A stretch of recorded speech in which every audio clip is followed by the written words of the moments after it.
Atenção, emissoras que compõem a rede Orkut TV, para o top de 10 segundos.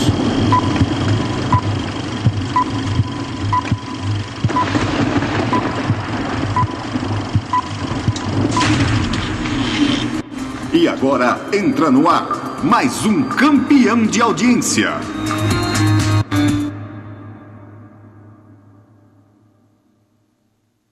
Amigos, bom dia.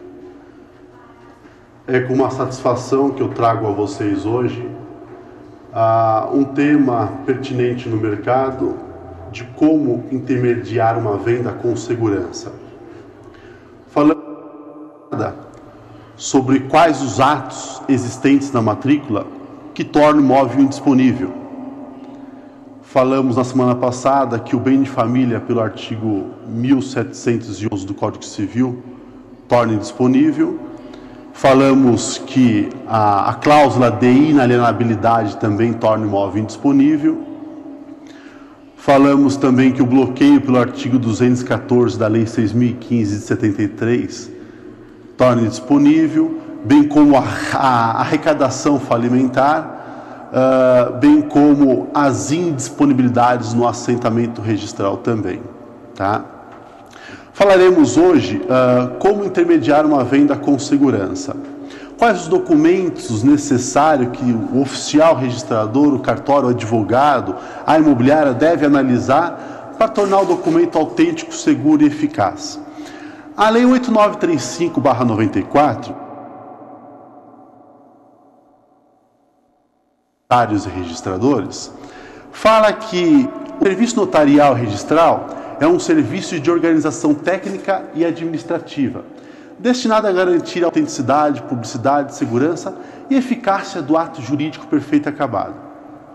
Então a pergunta que eu faço aos senhores, quando o legislador criou a Lei 8935/94, ele falou que o serviço notarial registral é um serviço de organização técnica. Qual é o conhecimento que o advogado, o escrevente de cartório de notas, de registro de imóveis, deve ter para tornar o documento autêntico, seguro e eficaz?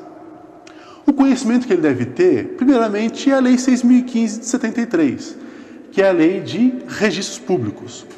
O segundo conhecimento é o conhecimento do Código Civil de 2002, das leis municipais, estaduais e federais, dos princípios basilares do sistema registral, tá? Dos acordos do Conselho Superior da Magistratura e das decisões dos juízes corregedores permanentes. Tendo conhecimento desse arcabouço, você torna o documento autêntico, seguro e eficaz. Lembrando que a publicidade, ou seja, lembrando que o direito real só se constitui com o registro no assentamento registral. Você só pode falar que você é proprietário do imóvel se você figurar na matrícula, ok? Se você não figurar na matrícula, você não é detentor de um direito real. Por exemplo, o contrato particular de compromisso de venda e compra.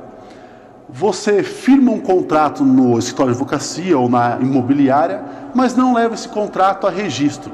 Se você não levar esse contrato a registro, você tem apenas um direito obrigacional. A gente chama de contrato de gaveta. Então, se você leva o seu documento a registro, você constitui seu direito real. Você não levando a registro, é apenas um contrato obrigacional. E vem a pergunta: depois de você ter quitado esse compromisso particular de venda e compra, você vai cobrar a escritura definitiva do prometente vendedor. Se o prometente vendedor se negar a outorgar essa escritura definitiva, não tem outra alternativa de você entrar com uma adjudicação compulsória. Ou seja, tem que contratar um advogado e um dos remédios jurídicos para sanar essa questão, essa lacuna, é impetrar uma ação chamada adjudicação compulsória. Então, para se evitar isto, o caminho correto é você lavrar uma escritura pública com cláusula resolutiva, tá? Suspendendo a questão do compromisso particular de venda e compra. Tá? Então, nós constituímos o direito real quando eu levo o meu documento a registro. Eu desconstituo o meu direito real quando eu alieno o meu imóvel ou quando eu cancelo uma alienação. Falaremos hoje sobre o cancelamento de uma alienação. Quando uma alienação é cancelada, você saberia me dizer? Quando é que eu cancelo uma venda de um imóvel? Eu cancelo uma venda de um imóvel quando ocorre uma fraude à execução, uma fraude contra credores. Por exemplo, o Sérgio acabou de vender o imóvel ao João da Silva, só que antes do Sérgio vender, o Sérgio recebeu uma notificação, uma intimação. O Sérgio está para ser executado. Então, para que não chegue uma execução, que não tome, o judiciário não tome o meu imóvel, o que eu faço? Eu vendo esse imóvel a terceiro. Terceiro de boa fé. Ok? O terceiro de boa fé não sabe do que está acontecendo. Tá? Vai adquirir esse imóvel e adquirindo esse imóvel, amanhã vem uma penhora. Lembrando que a penhora, de acordo com o inciso 1º do artigo 67 da Lei 6.015 de 73, a penhora é ato de registro. Mas de acordo com a alteração do CPC, que é o Código de Processo Civil, a penhora hoje é ato de averbação. Então, senhores ouvintes, advogados, juízes, promotores, a penhora hoje não é mais ato de registro, e sim ato de averbação, de acordo com a alteração do CPC, Código de Processo Civil. Então a pergunta é, se eu recebi uma citação de um imóvel hoje, amanhã vem uma penhora para recair no imóvel do Sérgio. O oficial registrador não poderá vender, poderá averbar essa, porque está ferindo o princípio da continuidade e disponibilidade registral.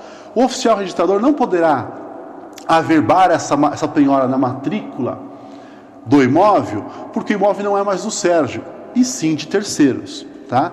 E para o oficial averbar essa penhora na matrícula, precisamos tornar esse ato ineficaz para com o credor. Mas muitos advogados não solicitam ao juiz a ineficácia da venda para com o credor, e solicitam o cancelamento dessa alienação. E não é o caminho mais correto. Por quê? Se você solicitar ao judiciário o cancelamento dessa alienação, amanhã o juiz expede um ofício para o oficial cancelar essa venda do Sérgio para o comprador. Amanhã, se eu cancelei essa venda, amanhã eu quito essa dívida e essa venda não se restabelece. A venda, uma vez cancelado o registro de uma venda, essa venda só se restabelece mediante a apresentação de uma escritura pública e o pagamento novamente dos emolumentos. Portanto, não é o caminho mais correto, não é o caminho mais usual. Para se averbar essa penhora no assentamento registral, basta apenas declarar a ineficácia para o credor. Então, por exemplo, o Sérgio vendeu imóvel a terceiros, vem amanhã um ofício declarando que essa venda é ineficaz para com o credor, tá? E depois, em seguida, eu averbo a penhora. O Sérgio, quitando essa dívida, eu declaro, eu cancelo a penhora e a venda continua na mesma hipótese que estava, ok? E se eu cancelar a venda para dar publicidade à penhora, amanhã eu tenho que reapresentar o título e pagar novamente os emolumentos, que não é o caminho mais usual. O caminho usual qual que é? Declarar apenas a ineficácia para com o credor. Como intermediar uma venda com segurança, senhores? Quais os documentos que devemos observar para tornar o documento autêntico, seguro e eficaz? Sabemos que toda a escritura pública deve ser lavrada de acordo com o artigo 108 do Código Civil de 2002. Só podemos lavrar uma escritura pública atendendo ao artigo 108 do Código Civil. Tá? Lembrando também que nós podemos fazer os instrumentos particulares com força de escritura pública. Então, o Decreto 93.240, que regulamentou a Lei 7433, fala que esse decreto é exclusivo do cartório de notas. O cartório de notas deve preencher todos os requisitos 40 de 86, que regulamentou a Lei 7433 de 85, tá? Mas esse decreto, ele também se estende aos instrumentos particulares com força de escritura pública. Esses instrumentos particulares com força de escritura pública são os instrumentos particulares expedidos pela Caixa Econômica Federal, com base na Lei 4.380, que é o Sistema Financeiro da Habitação, tá? E a Lei 9.514/97, que é a alienação fiduciária. Pois bem, como intermediar essa venda com segurança? Devemos lavrar sempre a escritura pública com base no artigo 108